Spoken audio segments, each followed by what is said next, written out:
iska biin mada walaal waan wanaagsanay ku dhaa ilmada horta iska biin walaal ilmadan waagu igu bariyaa gabalkuna igu dhaca maxaa rajaynaysaa marun inuu kula soo hadlo codkiisa adduunna ugu horreynta ugu soo dhaweynayaa caawa haddii aan qof fariin u durkooda lahaa maxaa u diri lahayd dabadeed maan caweyne ma cawisay adigu anku jecelahay waa keliyaan u xiisay oo aragaagii waxaa iga farxad badnaa lahayd maanta adoo ila soo hadlay gurahada xaaladaas baan ku suganahay maxaa kugu dhacay walaal waxaana qofku jeclaa waayey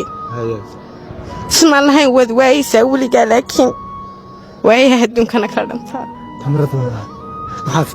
waayaha adduunkana kala dhantaalay ismaan lahayn waad waayeysaa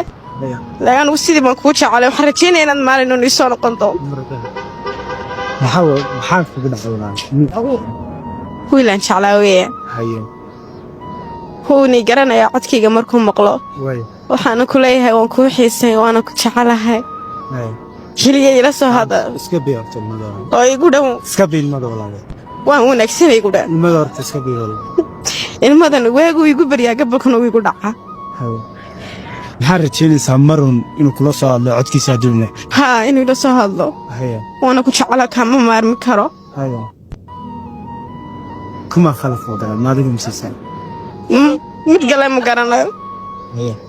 waxaan ku kala hadhnay ma garanayo al'aanaga waxaan u qabaa inuuna weli iga hadhin una iga tegin fariimihiisa habeen walba xasuustiisa waan daawadaa fariimihii quruxda badnaan isla waadaagini waan daawadaa arrinkiisi waan daawadaa xasuusta keliyaan haystaa oo silsilad magacaygii magaciis ku qorayay habeen walba waan daawadaa intaana seexan markaa waxaan ku leeyahay kale codkayga waad maqlaysaa waan kuu xiisay la soo hada iska biin walaal iska biin ilmadani haddaan biinayo maal horaan biin laa muddo 3 wiig laga joogo waxaanay maqana joogaa xaaladeedu waxay ku sugantahay ma aqaano laakiin waan kuu xiisay la soo hada noloshaadana ilaahay ha kuu wanaajiyo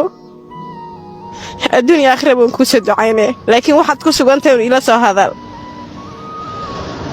iska biin walaal